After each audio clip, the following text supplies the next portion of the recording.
Olá, boa tarde a todos e todas. Estamos aqui ao vivo agora. Estamos na página do Conselho Municipal do Direito das Mulheres de Paulínia. E, como todas as sextas-feiras, nós estamos trazendo pessoas para entrevistar, para falar um pouco do seu trabalho e estimular outras mulheres, né, ou até os homens também, né? Mas como nós somos do Conselho da Mulher, o nosso objetivo principal é voltado para as mulheres. Hoje nós trouxemos aqui a Cândida. A Cândida é uma cientista. Muito bem-vinda, Cândida. Fala um Obrigada. pouquinho de você. Olá, Edna, muito obrigada, muito honrada pelo convite, de suscitar, pelo menos, sensibilizar as pessoas, né, a respeito da jornada científica. Então, eu sou a Cândida Costa, bióloga de formação pela Universidade Federal de Mato Grosso. Também realizei mestrado em ecologia pela Universidade Federal de Mato Grosso, afinal, eu sou mato-grossense, nasci em Cuiabá, e tem relativamente pouco tempo que eu estou em Campinas, São Paulo. Tem 7 anos que eu estou aqui. E sou mãe da Marcela, uma linda de 7 anos, por ela que eu estou aqui também. E fiz doutorado, terminei doutorado em Brasília, pela UNB, em Ciências Florestais. E depois do doutorado, eu fui exclusivamente me dedicar para Marcela, né? Eu terminei o doutorado já grávida, então depois eu quis investir mais na carreira, na maternidade, meu melhor diploma, né? E aí, e como a maternidade, ela é uma porta, né? Fala assim, toda mãe vira empreendedora, se torna empreendedora, ou toda mãe começa a se autoeducar e se autoconhecer. Porque o filho ele é uma escola para quem aproveita a oportunidade. Ele é um mestre, ele vem ensinar várias coisas para a gente, inclusive essa parte de se olhar.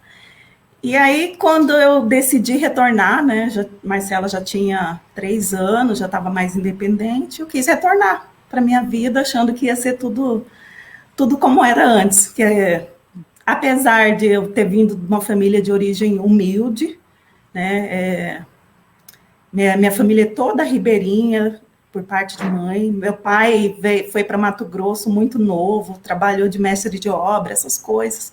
Eu venho de uma família humilde, mas sempre estudei muito, muito, muito, muito, muito. Não porque me obrigavam. Era uma coisa natural, foi sempre natural para mim. Lógico que tinha, olha, o estudo, né, vem aquela crença, aquela educação da família, o estudo é a única coisa que é sua, né, que você leva daqui é só seu conhecimento, então estuda, é avó, é pai, é mãe falando, e fora isso eu já tinha, né, já veio esse talento em estudar, esse esforço. Então, quando meu pai um dia, eu estudei em escola pública, e aí meu pai, ele conseguiu, né, melhorou de condições financeiras, conseguiu colocar eu e meus irmãos numa escola melhor, particular. Só que aí, só para terminar o segundo grau, antigo segundo grau, agora ensino médio. Então, terminei o ensino médio, terminando, ele falou assim, olha, não tem como mais, se vocês não passarem no vestibular, vocês vão para trás do balcão. E atrás do balcão ele tinha ele até hoje ele é microempresário, trabalha no setor de venda de materiais de construção. E aí veio o pânico, porque eu achava que eu não gostava de me relacionar, né? Veio aquela crença de adolescente, ai não quero isso para mim, ficar atrás do balcão para você ver como, infelizmente, é mal visto a carreira de vendedor, de empreendedor, e depois eu fui vendo que não era nada disso. Então, eu dei um jeito de me manter focada no ensino médio, e logo de cara passei no vestibular, e assim fui seguindo minha vida acadêmica. Passei no vestibular, aí não parei mais. Aí consegui bolsa em iniciação científica, aí na sequência fiz mestrado com bolsa, fui privilegiada de fazer várias pesquisas com bolsa e depois doutorado com bolsa, e assim foi. Mas como eu estava voltando lá no ponto Marcela, a Marcela foi um divisor de águas na minha vida. Então, parei por 3 anos. Quando você para por 3 anos, né, eu achei que a aceitação ia ser igual, mas não. Quando eu mandei o projeto para os órgãos de fomento, tem uma supervisora maravilhosa de pós-doc, e o projeto maravilhoso, tudo lindo. Aí vem aquela resposta dos órgãos de fomento. Mas e aí? O que você fez? Você não fez nada durante 3 anos. Não valeu de nada. Toda a sua vida anterior como se não existisse. Então, e só valesse para avaliação e para o exame deles aqueles 3 anos de gap, ou de lacuna no meu currículo.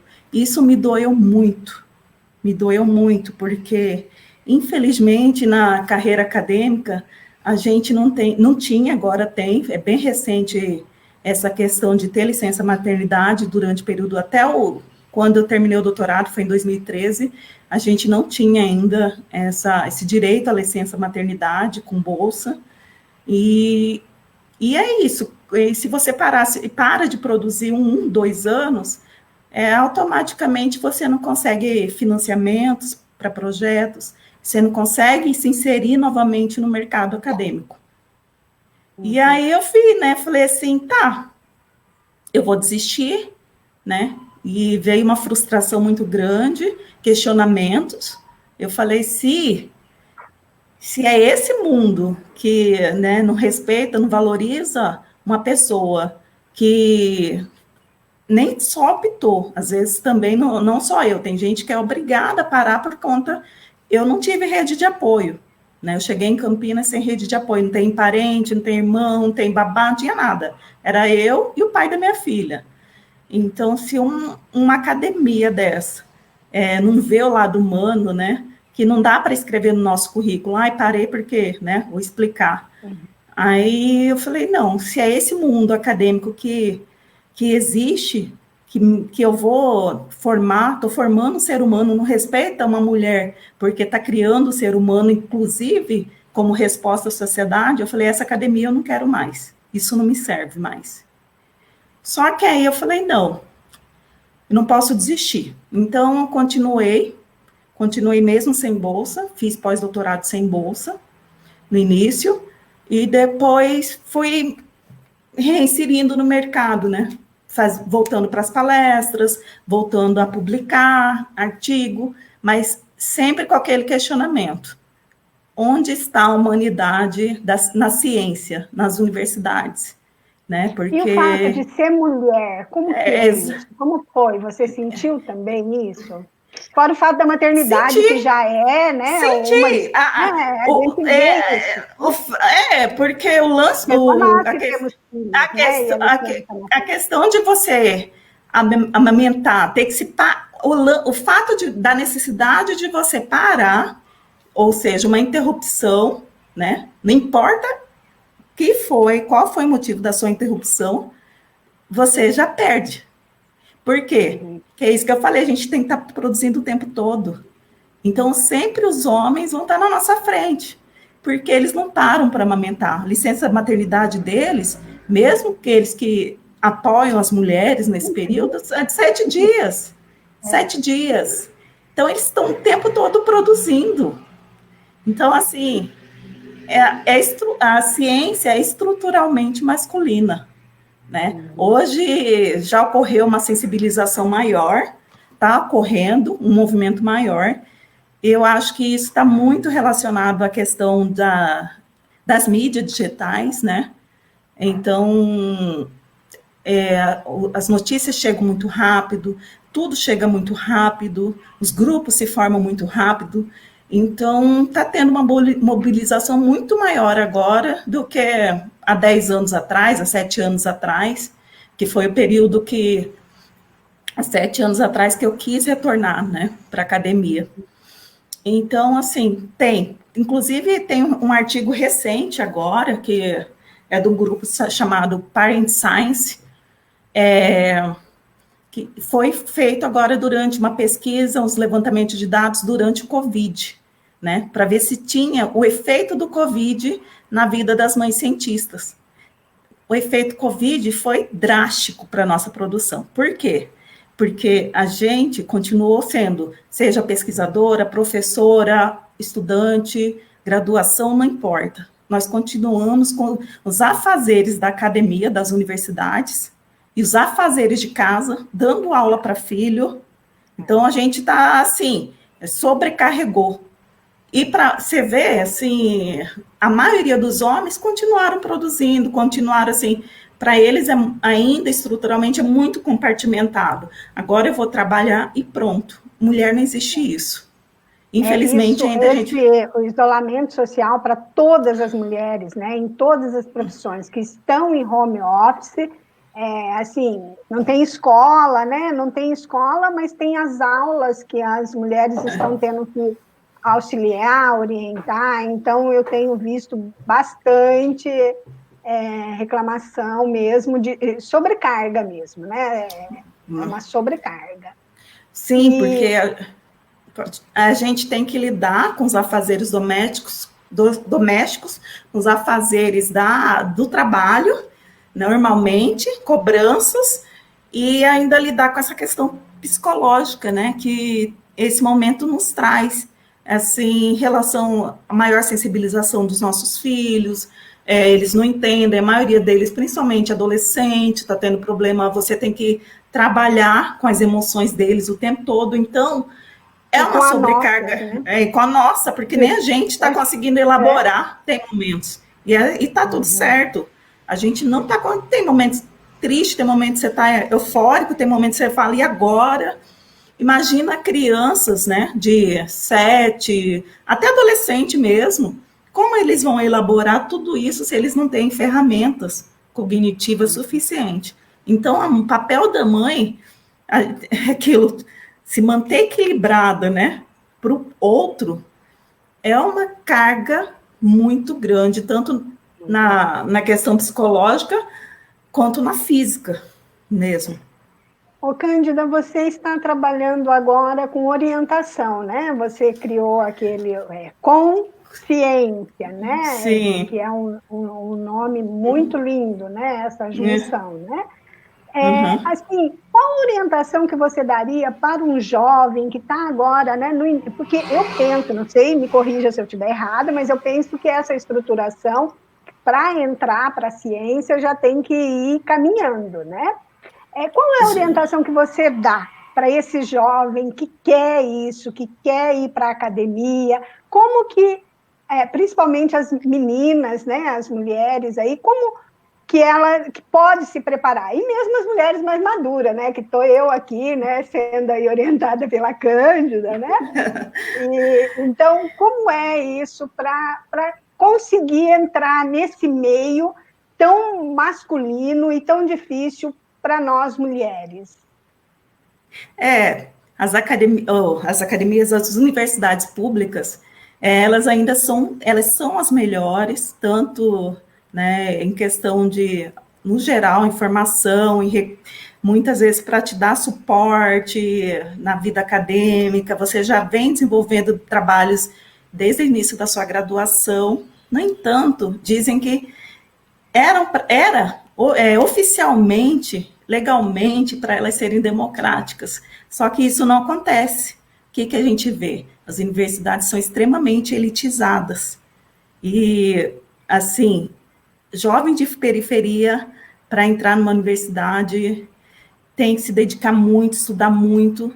E eu sinto a consciência, que é esse nome lindo que você falou, muito grata pelo elogio, porque foi uma coisa meio egoísta minha, porque foi o momento que eu tomei consciência que fazer ciência sem estar em contato com outras pessoas que haviam passado pelas mesmas dores que eu, ou iriam passar, sem ao menos levantar a bandeira do ativismo. Olha, eu existo enquanto ser humano, eu não sou apenas uma letra no currículo que a gente julga os artigos, qualis A, qualis B, não, eu sou um ser humano, eu não sou um número estatístico.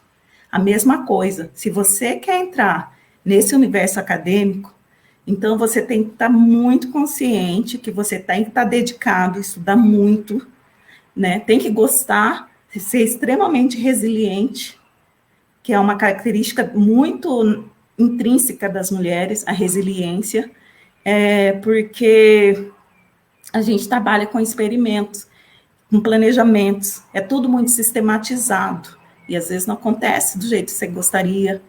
Então, você tem que, o famoso jogo de cintura, e se dedicar, como toda carreira, né? Imagina agora, a gente que é cientista, tá um monte de cientista com experimento perdidos por conta do Covid, né? Que as universidades fecharam e tudo parou. Imagina se você não tiver resiliência, não tiver um processo de autoconhecimento mesmo, se conhecer, se respeitar. Imagina como que fica essa questão, né? Se você se baseia apenas no seu trabalho e não cuida de você enquanto pessoa. Então, a consciência, ela olha, tem um olhar muito mais empático, né? Porque eu sinto muita falta desse olhar empático na universidade, de ver os alunos, de verem os docentes mesmos, as docentes, principalmente, como seres humanos que formam outros seres humanos. Viu, Cândida, aí pelo seu exemplo, assim, a gente percebeu, então, que é possível uma pessoa que vem de uma escola pública, de uma classe social mais baixa, conseguir chegar a nível de ser um cientista, de ter um doutorado, né, fazer mestrado, doutorado. A sequência é pós-graduação, mestrado, doutorado. Como que é isso até para as pessoas entenderem, né? Porque agora eu toquei nisso, eu falei, acho que pode ter mais alguém que tem essa dúvida também. É obrigatório essa sequência ou não? Chega lá, como que é isso? Então, existem carreiras que são extremamente aplicáveis, né? Que você só com grau de bacharel, de licença, né? De bacharel, geralmente, por exemplo, engenheiro, tecnólogo. Então, geralmente, eles já saem para o mercado. Profissões mais aplicadas, né? Tecnológicas, já saem direto para o mercado. Você que é advogada, né? Que passa só pela OAB, como critério, então já sai para o mercado, ótimo. Agora, quem quer, né, saber mais de um determinado assunto, ser referência em determinado assunto, eu nunca pensei nessa questão muito de ser referência, é que biólogo, ou principalmente o licenciado, que é aquele que forma, se gradua para dar aula, é um caminho natural. Se a gente não fizer mestrado, doutorado, as chances são quase nulas, assim, ou você vai ficar, se você gosta de dar aula para o ensino médio, ensino fundamental, né, maravilhoso, ótimo, só que a gente que quer trabalhar com pesquisa, você é quase obrigatório você ter o doutorado. E aí, então, como que é esse processo? Você faz o vestibular, o Enem, né, mudou muito agora, né, se dedica, primeiro passo, eu acho que depois vai a peneira, assim, é muito mais difícil no início, né, para você entrar. Primeiro, o grande desafio é entrar na graduação. Depois, a graduação numa faculdade pública já facilita isso? Qualquer universidade, né? Só que o fato de você... Só que o fato de você estar numa universidade pública que já vem com esse direcionamento. Então, é aquilo, a gente já vem com todo um treinamento. Agora, quando você não está numa universidade pública, porque tem boas universidades particulares que desenvolvem pesquisa, agora tem universidades particulares que não. Aí você tem que fazer um treinamento prévio, acompanhar voluntariamente, ou fazer estágio nos grupos de pesquisa. Agora, a gente que está dentro da instituição pública, a gente que faz graduação, a tendência é entrar na graduação, lá pelo segundo ano, ou segundo semestre, terceiro semestre, a gente já entra para um projeto, pede iniciação científica, né? E depois continua, se forma, aí já é uma tendência natural, mestrado, que é muito mais difícil do que o doutorado. O doutorado, a competição é baixa, o processo de avaliação é muito mais simples.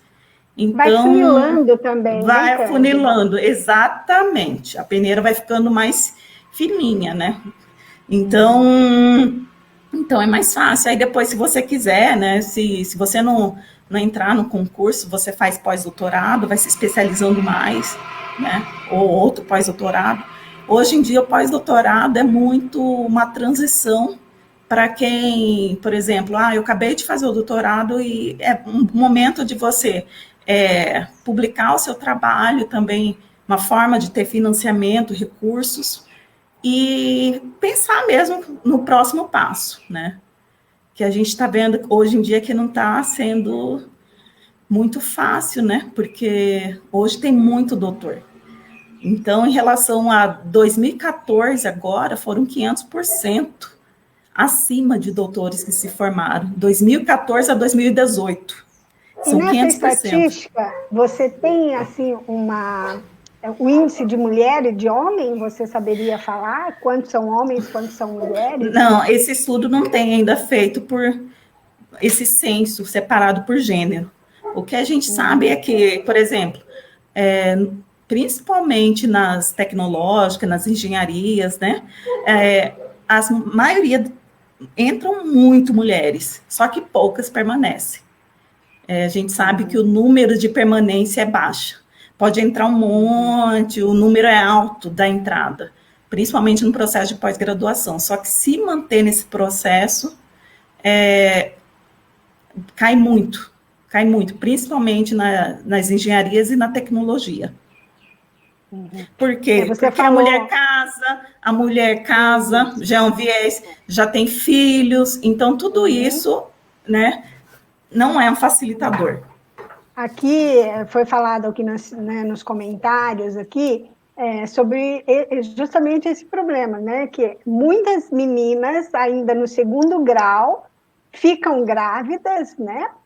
E Sim. Algumas ainda têm que, né, criar essa criança, né, de maneira solo.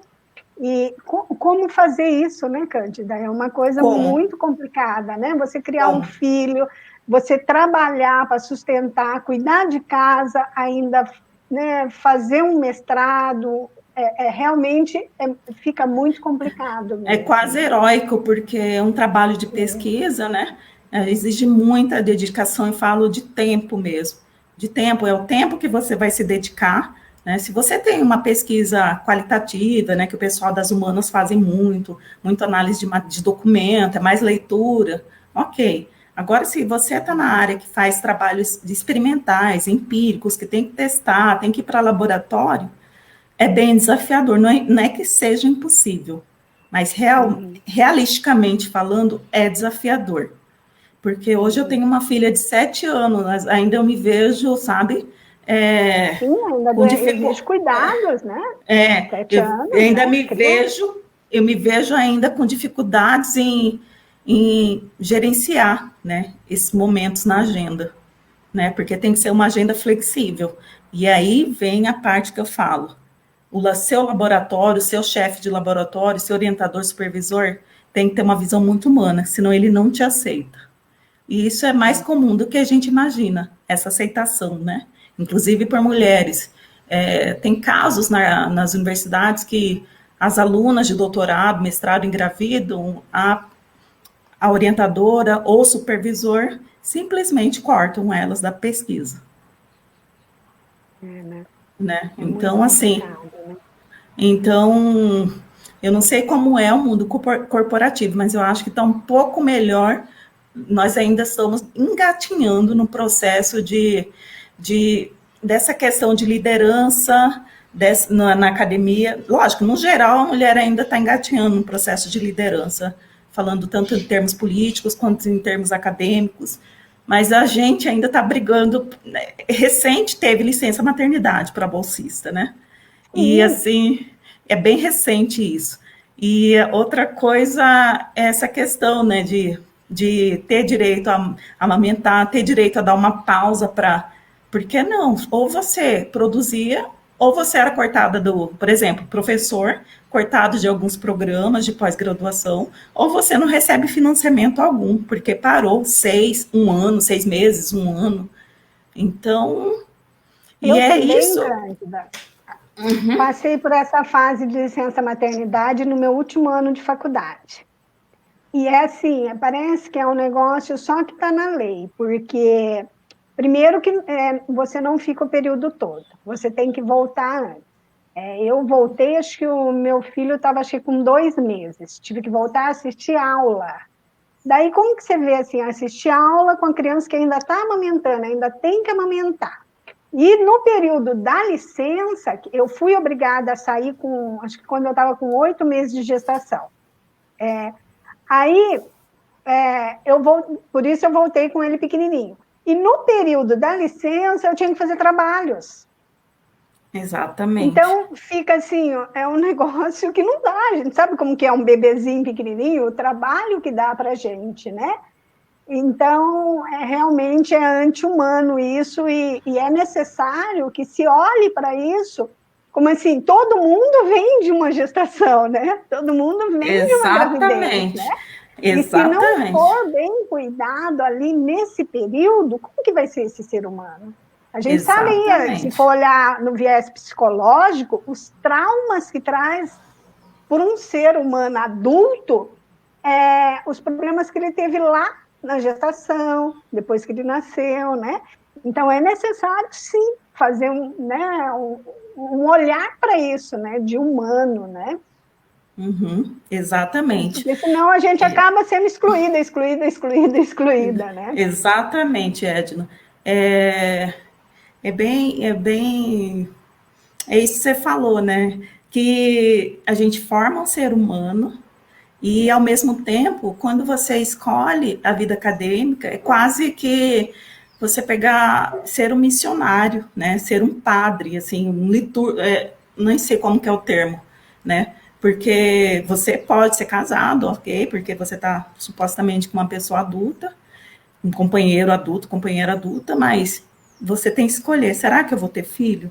Será que eu posso ter filho? Dependendo da carreira. Por exemplo, eu, bióloga, precisava fazer hectares, né, de campo. Campo é um momento que é como se fosse o nosso laboratório a céu aberto. A gente vai para uma natureza, eu sou bióloga, ia lá coletar.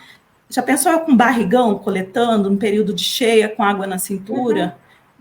Então, assim, e aí você tem que fazer escolha. Se não acontecer naturalmente, você passa a sua vez de ser mãe, né? Para quem tem sonho. Para quem não tem, ótimo também. Tem muita gente que não tem essa vontade. Agora tem gente que fica nessa encruzilhada. E agora?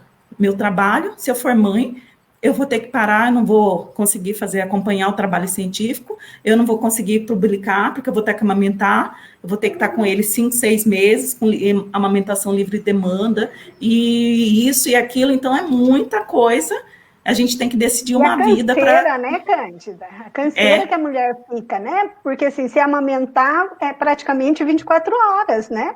É de 2 em 2, né? Você não dorme, né? Isso se você tiver um suporte para fazer as coisas de casa, né? Mas aqui a gente está falando de uma dificuldade de uma pessoa de pouca renda para conseguir isso. Então, ela não vai ter suporte, né? Não. Então... Aqui tem uma pergunta. Estão perguntando assim, se você tem a informação sobre qual país que investe mais em pesquisa assim, dirigida para as mulheres, para as mulheres. Não, desculpa, é que tem 2 perguntas. Uma é assim, qual país que se preocupa mais com a formação e motivação de jovens cientistas? E daí a outra pergunta é se você sabe se temos no Brasil empresas que investem em pesquisas dirigidas a trabalhadoras mulheres. Então, em relação à primeira pergunta, que foi bem elaborada, tá muito essa questão de maior número de mulheres cientistas, maior investimento na carreira delas, está bem relacionado com a questão histórica, né, da mulher na ciência, que a mulher na ciência, ela foi aceita, no século XIX, XX, já no início do século XIX, final do século XX, na Grã-Bretanha, ou seja, na Europa, e depois nos Estados Unidos. Então, os movimentos, geralmente, de empoderamento da mulher, seja em qualquer setor, né, principalmente o mundo acadêmico, já tem essa discussão bem acirrada lá fora. Então, aqui demorou um pouquinho a chegar. Então, eu creio, pelo contexto histórico, né, dos fatos históricos em relação à entrada da mulher na ciência, ou seja, a participação, a aceitação de que ela participe na ciência, começou bem na Europa, na Grã-Bretanha, e nos Estados Unidos, e na América do Norte. Então, são os locais que, consequentemente, têm maior investimento, só que ainda não é tanto assim também, não. Ainda tem... Lá, investimento ainda geral também, né? Está muito ligado também essa questão de PIB, né? De economia local, de economia do país. E você sabe se aqui no Brasil há alguma empresa que investe dirigido, né? Pesquisa em mulheres, com mulheres, para incentivar as mulheres a ir para esse... Olha, um dos grandes passos para a inserção, né, da mulher, assim, investimento na mulher, foi uma das empresas, a L'Oréal, né, que inclusive ela faz a premiação todo ano para 7 mulheres cientistas brasileiras. E depois tem a Natura que ela tem um papel bem interessante, tanto social, né, em geral na sociedade, né, ecológico, de extrativismo, tudo isso. E para todas as mulheres tem a Magazine Luiza fazendo propaganda, as empreendedoras, porque cientista também é empreendedora, pode ser empreendedora. Se mulher é cientista, mulher é empreendedora, então tem a Magazine Luiza, que é uma das empresas também que investem, e tem várias outras, me perdoem se eu não lembro todas, mas tem algumas sim, não posso ser injusta de falar que não tem. E elas trabalham daí específico com mulheres, né? Eu também já ouvi falar do Avon. O Avon também tem algum projeto com mulheres. Não sei se é tipo na ciência, né? Mas tem. Elas fomentam, né? Elas fomentam, né, a colocação da mulher na ciência, né? Principalmente a atuação. Porque quando você proporciona um financiamento, um recurso, é muito mais fácil que a mulher se mantenha nesse período estudando, né? Porque a maioria das vezes a gente não tem financiamento por essas rupturas ou por essas lacunas no currículo. Parada para amamentar, parada para cuidar, né? Porque ainda tem esse preconceito de que todo cuidado está relacionado à mulher. Então, isso é uma coisa que, aos poucos, a sociedade precisa ir trabalhando. O cuidado é de todo mundo. O cuidado é da sociedade. Não é meu só, não é da Edna, é de todos nós. Quando a gente lança um filho, está grávida, todo mundo tem que estar grávido junto. Porque esse filho, quando sai para o mundo, você não sabe. Ele pode influenciar na sua vida, tanto positivamente quanto negativamente.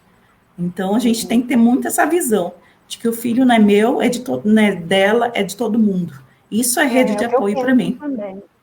Eu também penso assim, porque justamente nesse sentido, né, Cândida?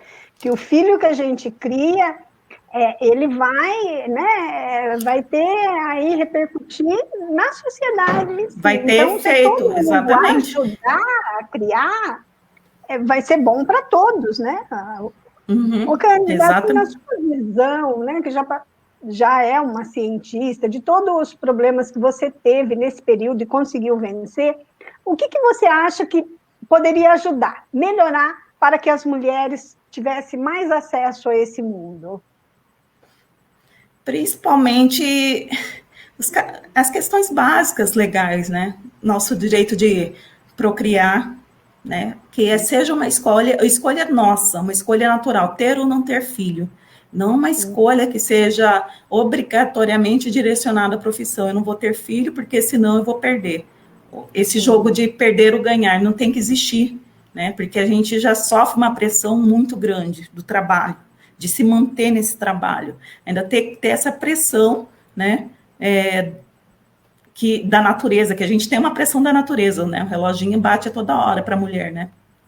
Então, é bem triste você ter que pensar, né? Eu vou escolher ter um filho ou eu vou escolher seguir esse caminho?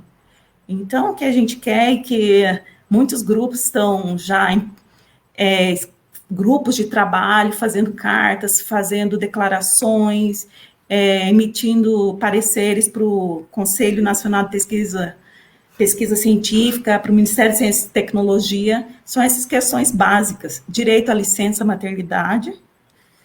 Outra questão do Parent Science, que foi através desse artigo do Covid, eles conseguiram prorrogar alguns concursos. Pediram para você depois dar o link para a gente colocar aqui. Com prazer. Pessoas, depois você puder passar, daí a gente coloca na página. Tá?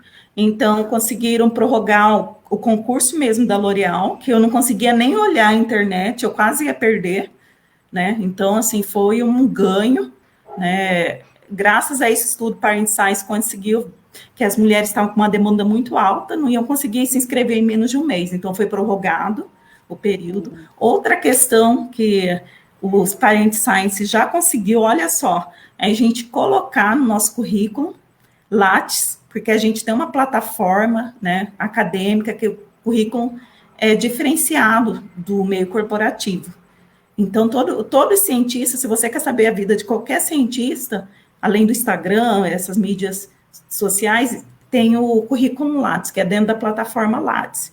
Então, dentro do currículo Lattes, já era para sempre já ter implementado a questão do período que você ficou de licença para maternar, né? Então, assim, grupos de trabalho estão sendo, a gente está agindo muito localmente, então são muitas informações para captar, né? Mas várias universidades já conseguiram estabelecer creches, né? Esse direito da mulher ter bolsa, né, dar prioridade para ela numa seleção, mesmo ela sofrendo afastamento.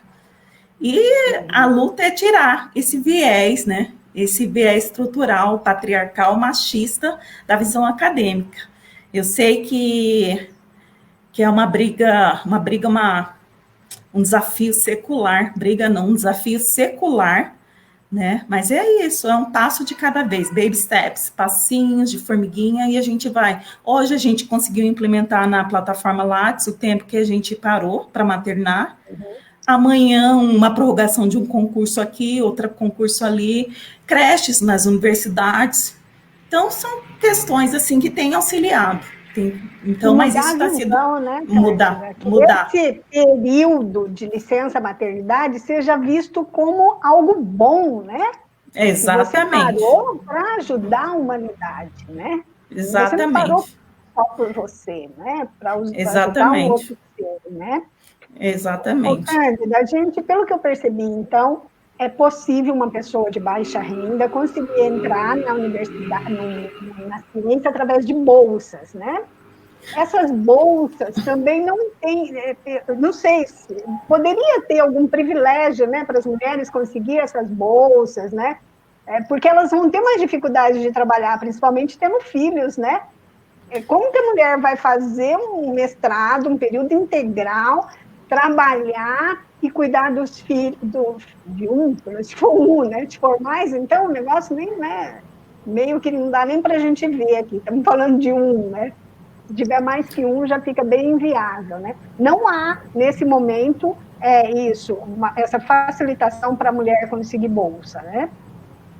Não, no geral, as bolsas hoje em dia têm se tornado artigos de luxo, porque a gente estava em 2018, 2017 para cá, é geral, na economia do país. Então, a questão do investimento em educação, tecnologia, está muito relacionado isso em qualquer ao área, governo. Qualquer área que escolher para fazer. Qualquer área. Está muito relacionado ao governo, né? A gente fica meio escravo, meio refém dessa sazonalidade dos governos. Então, cada um faz investimento, ou tira, ou corta, né? Então, desde 2018, está vendo grandes cortes. E o ano passado, pré-Covid, Foi um período drástico para a gente, né? Foi como se fosse, a gente brinca da idade das trevas, em pleno século XXI, porque é uma caça muito grande aos cientistas, né? A academia, é uma necessidade muito grande de sucatear, de desprezar tudo aquilo que é construído com muita dedicação, né? Muito amor, muita abrir mão de muita coisa, né? Então, é isso que eu falo, é uma missão, é um ministério nosso, é fazer ciência de uma forma, mesmo que seja uma ciência ali bem pura, que não seja aplicável, mas a posteriori, logo na sequência, ela pode viabilizar outras, né, aplicações. Então, nada que se faz aqui dentro das academias é à toa. Então, hoje em dia, para você ter muitas pessoas perderam bolsa nesse período Covid. Eu não vou ser uma poliana de falar assim, não, nós temos muitas bolsas. Tem uma bolsa chamada, na Unicamp tem bolsa social, a maioria das universidades tem as bolsas sociais, que privilegiam pessoas de baixa renda. Tem ações sociais, como, por exemplo, o direito às refeições nos restaurantes universitários, direito a vale transporte e a bolsa mesmo. E ainda tem as questões de bolsas de órgãos privados, que foram muito cortados, mas tem, principalmente o Instituto Serra Pilheira, que financia a vida de jovens pesquisadoras. E tem outras fontes. Mas agora é um momento muito crítico para eu falar e encorajar, falar assim, não, vamos lá que agora vai ter bolsa. Não, muita gente perdeu bolsa, assim como muita gente perdeu emprego, e está tudo muito nebuloso agora em relação... muito nebuloso, não só em relação à questão de financiamento científico, mas a economia mundial, né? Está tudo muito nebuloso, o que vai acontecer. Mas se é um sonho, se você tem vocação, né? Vai em frente. Né, eu sei que é hipocrisia minha falar assim, olha, não vai precisar de dinheiro, precisa de tempo, precisa de dedicação, né? Você surta, você tem que se lidar com diferenças, com equipes, com pessoas, com orientador, e nem sempre é muito suave. São pessoas, eu quero fazer mais uma pergunta, assim, com relação à mulher. Você falou assim da maternidade. Sim, a gente sabe que isso é uma dificuldade mesmo, né? Agora, você percebe outra dificuldade para a mulher entrar? Há uma diferença entre, assim, a gente vê que é velada, mas há uma diferença se tem um homem e uma mulher, escolher o homem, não a mulher, tipo assim, parece que a mulher sabe menos, ela não é muito para matemática, o negócio dela é mais sentimental, então para a ciência ela não daria? Há alguma visão assim ou não? Hoje em dia, não. Em relação a entrar por exemplo, passei no vestibular, não tem nem... mas na pós-graduação também não. É isso que eu falo, é se manter. E tem esse viés muito em financiamentos, quando você já é profissional e você tenta um financiamento. Então, você nota que tem um viés de gênero. E também concursos. Porque a primeira coisa que perguntem para você numa banca de doutorado, quando você vai entrar para um doutorado ou tentar um concurso docente, pesquisador, você é casado? Casada? Você pretende ter filhos? Quantos filhos? E para o homem pouco importa, não há essas questões. Então, são questões referentes à minha vida, minha vida pessoal, né? Que não diz, isso não vai determinar o meu lado profissional, o quanto eu sou competente ou não, o quanto, né, eu tenho habilidades ou não.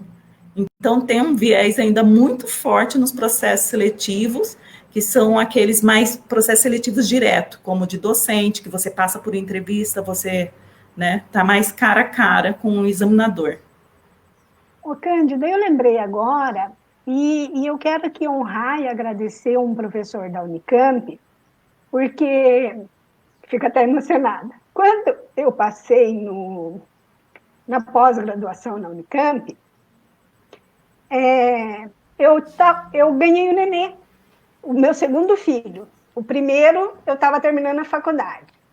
Daí o meu segundo filho, eu ganhei e passei. Né? E era um negócio assim que eu já achava que eu nem ia passar, porque teve uma prova, uma entrevista, foi muito difícil, e eu passei. Só que eu passei e ganhei nenê. Eu ganhei nenê em janeiro, as aulas começavam em março.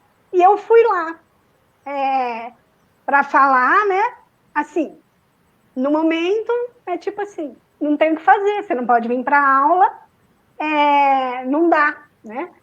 E depois me chamaram, depois de um período, mudou a coordenação, e me chamaram e eu pude voltar a fazer. Eu pude entrar de novo um ano depois, eu entrei e concluí. Então, assim, nossa, muito grato, né, por ter conseguido, porque realmente mudou toda a estrutura, a coordenação, e foi uma pessoa com visão humana, que me permitiu entrar, porque eu tinha um justo motivo, né, para não ter concluído naquele momento. Então, agora me veio isso, realmente é humano, né? É humano. Né? Essa emoção sua é muito legítima, Edna, porque ninguém quer ser excluído, né? A gente quer ser incluído. O ser humano nasceu, a gente tem essa necessidade de ser valorizado, e a gente já vem com uma carga invisível, mulher vem com uma carga invisível de exclusão, infelizmente, né? Que ao longo do tempo, aos pouquinhos, a gente vai mudar isso. Eu acredito, né? Já está mudando só pelo fato de eu estar aqui sensibilizando as pessoas. Então, quando é super legítimo o que você falou, essa emoção sua, por quê? Porque está muito relacionado assim. Aí vem aquele que a gente fala síndrome da impostora, né? Lógico, se eu não tivesse. Eu sou uma droga, eu sou muito incompetente. Não foi culpa do, né? O regulamento da pós-graduação. Para que eu fui ter filho? Para que. Então, são questões que vão. E fica no filho isso, né? Baixando baixando toda a sua autoestima, destruindo psicologicamente você, e você entra em dúvida mesmo. Entra em dúvida se você é competente ou não. E muitas vezes a resposta que você se dá, de tão rejeitada que você se sente, não sou competente, esse ambiente não serve para mim, eu nunca vou chegar ali. Então, isso é mais comum, infelizmente. Então, essa emoção sua é muito legítima, né? E é isso que eu falo, para viver no mundo acadêmico, não precisa ser eu ter uma inteligência Y para matemática, Z para não sei o quê. Não, você tem que ter resiliência, que o resto você adquire. Você é resiliente? Quanto você suporta, né? Pressão, né? As pressões, vai ter pressão de data, como tem pressão de órgão de fomento, tem pressão de orientador, que dependendo, às vezes, ainda tem muito assédio moral, fazem assédio moral. Então, o quanto você é resiliente? Essa é a pergunta que eu te faço. Tem mais uma pergunta aqui. Quanto é mesmo, eu vejo isso mesmo, viu? A resiliência eu só consegui também por isso, né? Fazer a faculdade, terminar a faculdade, é complicado mesmo, viu? Tem uma pessoa aqui que falou sobre a pessoa negra, a mulher negra. Essa é a Fabrícia? Eu não consigo ver aqui. É a Fabrícia? Científico. Deixa eu ver se foi a Fabrícia. Não, é outra pessoa, não tem Fabrícia aqui, não. Tem a Fabrícia. Aqui roda, sempre... né? Que a Fabrícia... Não consegui ver quem perguntou. É Lu. Que perguntou, a Fabrícia... a participação da mulher negra na vida científica. É outro problema, né? É uma outra questão, né? Como eu falo, tem a pessoa da periferia que, né, não pertence à elite, que não tem condições de bancar uma escola boa para passar no vestibular Unicamp e USP. Tem a questão da mulher negra. Então, são vários níveis de diferenciação, né? Primeiro, quem está lá no topo do mundo acadêmico? Quem que vocês imaginam? Aquele homem branco, né? É homem branco. É homem. Primeiro é o homem, né? É homem branco, né? É homem branco e hétero. Não é homem. É homem branco e hétero. E depois? né? Depois vem a mulher branca, aí depois o homem negro. A mulher negra é a última da escala, em todos os setores. Porque você calcula, se no século XX, quem que falou? Foi São Tomás de Aquino, ele disse, para não aceitar as mulheres na universidade na época na Idade das Trevas, na Idade Média, que foi um período que as mulheres foram banidas do mundo científico. Ele disse, ela é mentalmente incapaz de manter uma posição de autoridade. Ela é mentalmente incapaz. E esse pensamento, ele foi sendo passado ao longo de gerações, da Idade Média até o século XIX, essa incapacidade de pensar, né? Inclusive, só a nível de curiosidade, até chegar na resposta da negra, no século XVIII, quando foi descoberto, vocês estão me vendo que a luz, que estou sem luz aqui, que no século XVIII, quando teve um cientista, o pai da taxonomia, o Linneu, que descreveu as espécies botânicas, a mulher não podia ver a palestra dele, nem ler os artigos dele, os manuscritos dele, porque elas não poderiam serem influenciadas pela questão da vida, da reprodução das plantas, porque elas não tinham cognição suficiente para lidar com essas informações e eram informações que podiam influenciar na moral, né? Então, elas não podiam nem pensar em entender sobre a reprodução das plantas no século XVIII. Só para vocês verem o nível da coisa. E aí teve alguns polos de desenvolvimento onde a mulher se desenvolveu, que foi onde? Na Itália, que deixaram as mulheres entrarem na faculdade, saíram grandes médicas, inclusive, e depois, que foi na ciência moderna, no século XX, no início do século XX, a Marie Curie, não sei como se pronuncia, Marie Curie, que ganhou 2 prêmios Nobel, um em física e outro em química. Mas até então, tem outras que se destacaram, eu estou fazendo só um resumo, mas até então, a mulher não podia nem... Era impossível a mulher pensar, ter essa concretização do racional, trabalhar com o racional. A mulher era tratada como se fosse uma criança, né, emocionalmente e racionalmente. E aí, ela não tinha direito de produzir profissionalmente nem academicamente, a gente brinca. O papel dela era puramente reprodutor, reproduzir. Não podia questionar. Então, todas as grandes cientistas, houve grandes descobertas, né, que ficaram ali veladas, sem ninguém saber, que hoje, devido ao avanço tecnológico, estão fazendo essas descobertas, fazendo essa releitura, né? Tem muitas coisas que tem homens como autores, você vai ver, não. Quem fez isso era uma mulher, como a questão do DNA mesmo, que é nomeado um cientista, sexo masculino, só que quem fez a primeira fotografia foi uma mulher. Hoje em dia ela é reverenciada, mas até então, até uns 5 anos atrás, ela não era nem reconhecida. Então, chegando na mulher negra, minha gata, imagina no Brasil, de estrutura extremamente racista. São 300 anos de escravidão para a gente trabalhar tudo isso. Então, falam assim, tem estatisticamente lá no artigo dos trabalhos, dos jobs, falam que a mulher vai assumir o mesmo teus direitos, o mesmo papel, chegar a esse patamar, mulher branca, chegar ao mesmo patamar que o homem daqui a 100, 150 anos, e a mulher negra daqui a 300 anos. Então, assim... É demais isso, né? Eu sempre falo assim... É dolorido, né? O mar está ali para todo mundo, a universidade está ali. Só que tem uns que vão de iate, né? Que são os elitizados, homens brancos. Outros vão de jangada, outros vão a nado. Tem uns que morrem na praia, tem uns que nem chegam.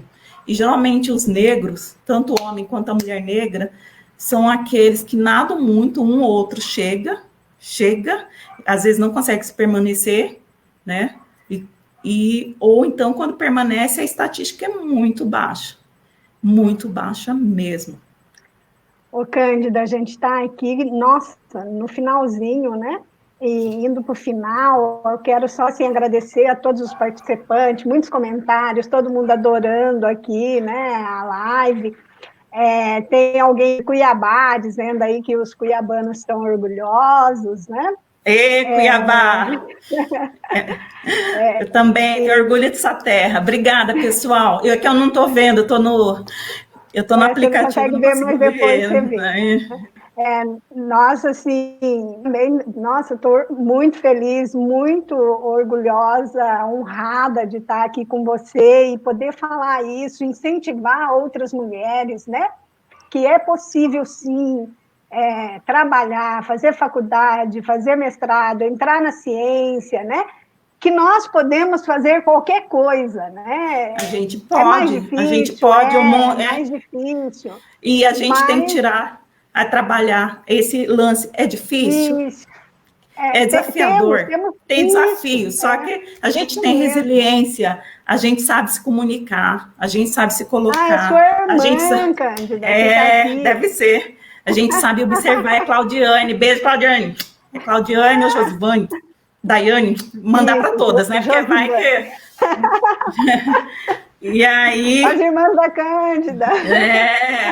Só mamães e irmãs. Então, assim, a gente pode fazer o que quiser, não é mesmo? Mas é aquilo, é você pegar esse foco. Eu tinha um monte de perguntas ainda, porque você tem projetos lindos aí, esse projeto no Instagram de 500 mulheres cientistas, mas nós já estamos no final e a gente fica aí, o convite para uma próxima vez, né, Cândida? Para a gente falar pouco mais para essas mulheres, né, que estão nos ouvindo, né? Sim, foi um prazer compartilhar, não é mesmo? O cientista não é diferente de ninguém, é só uma profissão, né, diferenciada, assim como advogada, Edna. Então, eu respeito todo mundo, porque todo mundo tem que ter essa dedicação, esse foco, não é mesmo? Uns têm mais privilégios, outros menos, e você que é menina, que está me vendo, que está assistindo, você pode falar assim, se ela chegou, eu também vou chegar. Uhum. Isso mesmo, eu acho que é esse o nosso objetivo, né? Falar principalmente para quem está aí, saindo do segundo grau agora, que vai prestar Enem com essa dificuldade que está nesse Covid aí, né?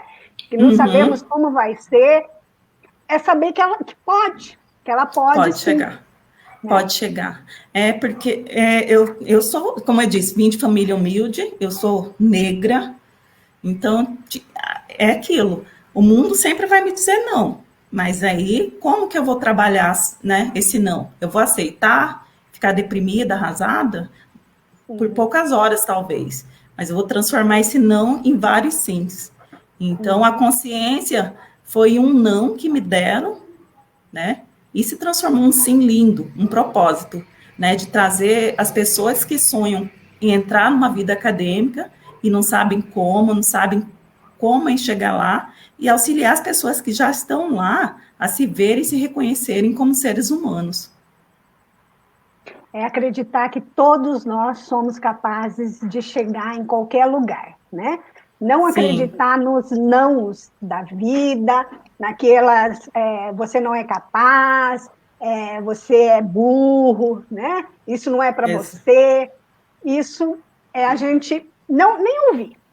Tira e vai em frente e segue o objetivo, né? Dá um sorriso e vai embora. Imensa por você estar aqui com a gente, por falar. Eu adorei. Essas coisas maravilhosas. Então, só se despede, você pode falar aí, deixar o seu Instagram, as suas redes sociais, para o pessoal te seguir, e vai voltar. Tem volta. Tomara, eu vou ficar muito feliz em voltar. Edna, muito obrigada pela oportunidade, Miriam também, todo o Conselho Municipal de Paulínia, das mulheres. Muito obrigada de compartilhar, porque eu acho que um não foi propulsor para eu estar aqui com vocês hoje, que se não fosse esse não, eu estaria lá no laboratório até hoje, focada na minha pesquisa com plantas. Não que isso tem menos valor, só que eu acho que a gente tem que se preocupar com as pessoas, né? Muito com as pessoas. E eu poder falar para as mulheres o quão elas são poderosas, o quão elas também podem chegar em qualquer lugar, desde que, é isso que eu falei, tenham resiliência, persistência, foco, porque tudo vai falar não para você, para umas mais, para as negras mais, para as de periferias mais, para as indígenas mais, mas que esse não sirva seja uma cama elástica, sabe, para você ir mais alto, um trampolim para você chegar mais alto. E foi um não que me fez abrir a consciência, que logo que é uma startup, e tenho o propósito de ajudar, né? Mentorar tanto a parte profissional como de carreira, principalmente dos acadêmicos. E é isso, muito grata, Edna, muito grata mesmo. Qual que é a sua rede social? Conversa. Quem quiser entrar em contato, fazer mentoria com você, que é isso então, agora, né? Você faz essa mentoria, você auxilia agora outras pessoas a chegarem, né? Exatamente. Quem se interessar, né, quiser pelo menos bater um papo comigo, é só me procurar no Instagram, no Face, @consciência, com M, com ciência, tudo junto, com M, conecta. Né, no Instagram e no Face. Com é maiúsculo, né? Tem o S, não, pode, consciência. Consciência, só que a palavra consciência, só que com M. Né? Porque mas depois do M tem o S? Eu estou escrevendo aqui. Então consciência, é COMS, ciência, né? Ciência conecta. Tem um conecta. Tudo junto? Tudo junto. Porque a missão dela é conectar pessoas, né? Conectar o cérebro e o coração. Tá. Eu escrevi aqui, depois também a gente coloca de novo, fica aí no aguardo da sua pesquisa, a Miriam também já escreveu aqui, né? Gratidão imensa. Só deixa eu falar mais um recadinho, que posso dar tempo? Mulheres de Campinas, Paulínia, região metropolitana de Campinas, que se interessarem, né, pelo projeto 500 Mulheres Cientistas, é só procurar de Campinas, @500WS Campinas, vai achar facinho. Eu sou coordenadora agora, fui honrada com esse, que é um movimento mundial, né, em prol inclusão das mulheres na ciência, ou de também auxiliar as comunidades localmente. Participem lá. Ok. Gratidão e parabéns aí por todo o seu trabalho lindo. Obrigada a vocês. Tchau, tchau.